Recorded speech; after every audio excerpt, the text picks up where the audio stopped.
Hey, what is up, everybody? I am here to give you my WWE Tough Enough review for Season 6, Episode 1. This is actually going to be the first time I've ever reviewed this show live. It's actually not on yet, but it's going to be on in like 10 minutes. But I just figured I'm just going to watch the show, and as it goes to commercial, I'm going to pause it and give my thoughts on it. This episode is going to be called Boot Camp or Bust. So we're going to have to wait and see what this is about. But I've seen the show and it looks like it's a promising show, so I can't wait to see what that's all about. So I'll be back to give you my thoughts when it starts. Okay, so Tough Enough just started. We meet the two hosts, the co-hosts, Chris Jericho and Renee Young. And then we meet the judges, Daniel Bryan, Paige, and Hulk Hogan. And when they came out, they showed like a little video from the past of Hulk Hogan, but they didn't do it for Paige or Daniel Bryan. I thought that was a little weird. I can understand it, but I think that it would have been better if you had done it for them. And then they talk about what they're looking at for these contestants on Tough Enough. Daniel Bryan says that he's looking for someone with passion and heart for the business. Paige just says that she's looking for someone that's a little bit different than everybody else. And then Hulk Hogan says he's looking for someone that has the blood and pretty much the same thing as Daniel Bryan. And then they announced like the rules of elimination. And I have it up here right now, and it says one contestant will be eliminated every week. Each week, the Tough Enough judges nominate their bottom 3 contestants, so that's the way it was before. They pick 3 contestants that are going to possibly get eliminated. And the viewers, which is us, will vote to keep their favorite of the bottom 3 a global vote. Viewers will vote to keep their favorite. Oh wait, I already read that. Each judge gets 1 contestant save per person, and after 10 weeks, the viewers will decide which final male and female will be tough enough, and therefore get a $250,000 WWE contract. So that's cool. And then it cuts to the contestants, and they're at the arena where they hosted WrestleMania 24, and they're with the coaches Booker T, Lita, and Billy Gunn, and they're gonna have to do this challenge where they run around back and forth the field with parachutes. And then they have to do it with a bag filled with sand. And what's in the bag is like how much they actually weigh, which I think is kind of a cool concept. And then they have to run all the way up to the very end of like the balcony where Billy Gunn is. I think that's kind of cool. And we meet some of the contestants. We meet ZZ, the alligator, the guy that wrestles alligators. We meet Diana, who is the UFC fighter. And then we meet Patrick, and his father died when he was young, and WWE helped him get through that. We meet Amanda. I don't remember anything about her. We meet Gabby, who's like Italian, who isn't here to make friends. We meet Mandai. I don't remember anything about him. We meet one guy who's Russian. I don't remember his name. Why does that always happen? We meet Gabby, and she said that she's not really here to make friends, but they do the competition. ZZ makes it up last, and I would think he's not really very built. He's kind of chubby a little bit, but he makes it up last, and he's worried that he's going to get eliminated because of that, which understandably so. And then they go to the house where they're going to be staying at. They have little beds, like it's a military type of bed. They have a hot tub. They have a place where they can go watch stuff on the WWE Network, and everybody goes out for drinks, and ZZ and Patrick have to stay because they're not old enough to do that, and they're just going to stay and watch stuff on the WWE Network. They're watching TLC from 2012, so that's all that's happened so far. I'm enjoying the show so far. I'm going to have to wait and see what happens next. It is a little different, though, than I've seen it before. It wasn't live before, and you couldn't vote before, and the houses were different, but they like to change it up, which I'm fine with. Okay, so then they bring out the contestants on the live show, and I figured I'd just kind of read who they are.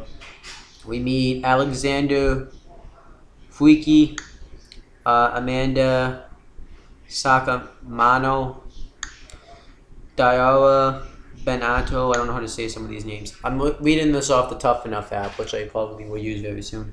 Diana Doe Green, Gabby Vinci, Georgia Piscina, Hank Avery Jr. That's like the only one I've really been able to read. Joshua Brito, Matta, and then his last name I can't pronounce that. Patrick Cloak, Sarah Lee, Tanner Saracino, and then ZZ. I'm not going to be able to say his last name.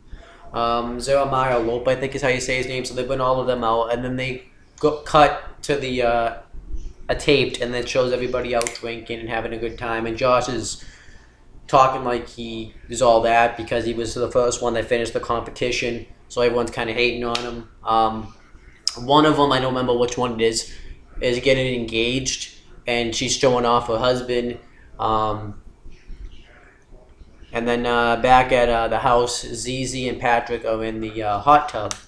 And two of the girls get in there, and then he ends up taking his clothes off, and he ends up being naked. So then everyone just leaves. And he compares it to soup.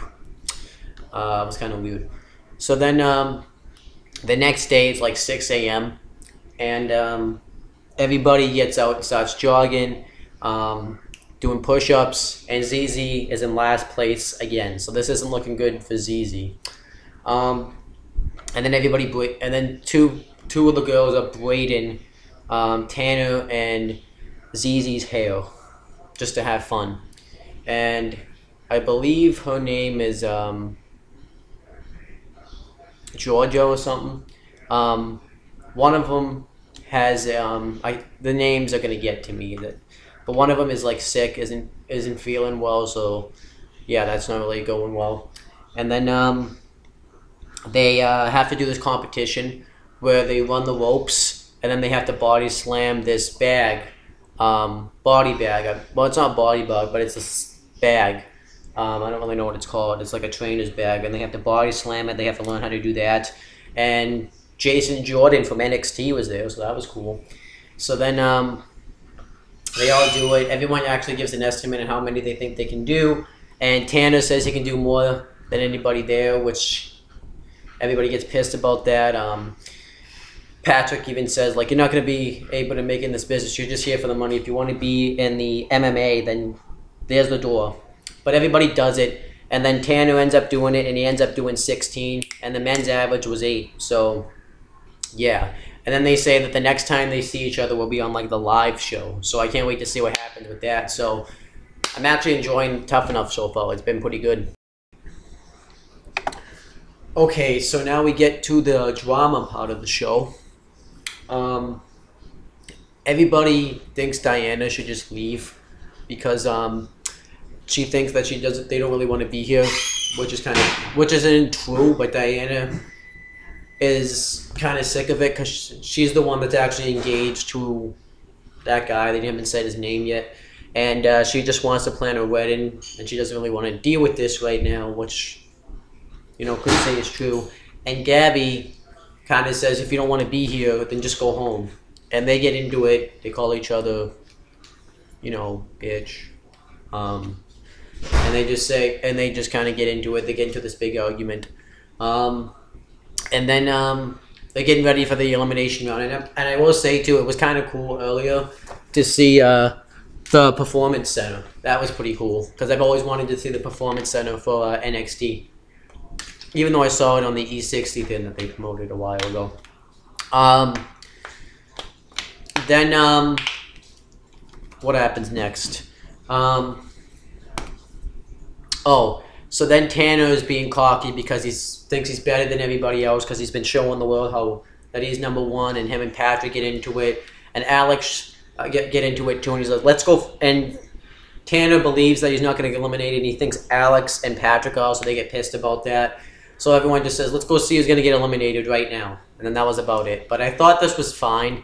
You know, I like the drama between Gabby and Diana. I do kind of agree with Gabby, but I don't really like Gabby either. She's kind of being a bitch.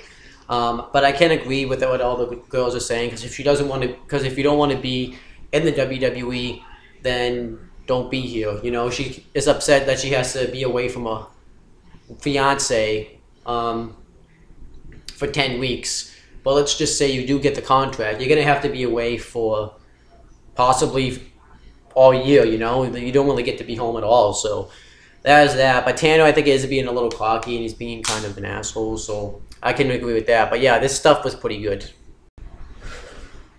Okay, so now the judges get their say, and they call up some people. Hulk Hogan calls up, I think her name is Dahlia, and he gets asked whether or not she's just going to be a trophy wife or she really wants to be in the WWE, and she says that she does.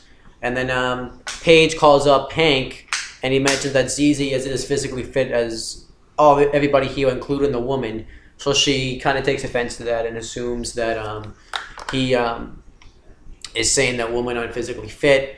But then he kind of says that ZZ does have what it takes. He has a lot of help, but he just doesn't have the physical stuff. And then Daniel Bryan calls up, I forget, the UFC girl, the person that was in the UFC.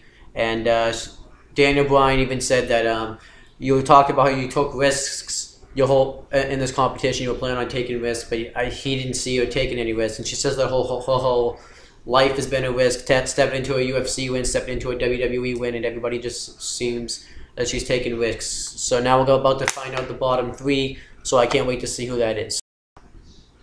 Okay, so now I'm going to vote, but, oh, well, it closed. I didn't get to vote because I just missed it. But,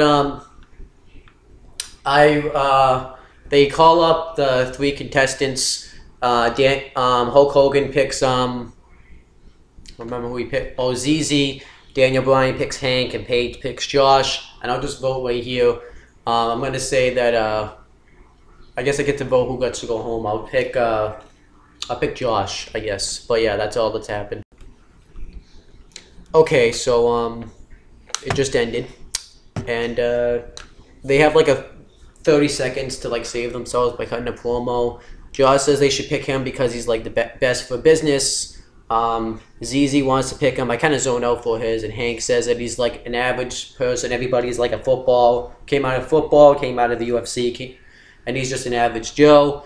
And then the judges have an opportunity to use their save to save this guy, but they choose not to. And then the voting comes in. And like I said, I just missed the voting, but I voted on here, so that's something.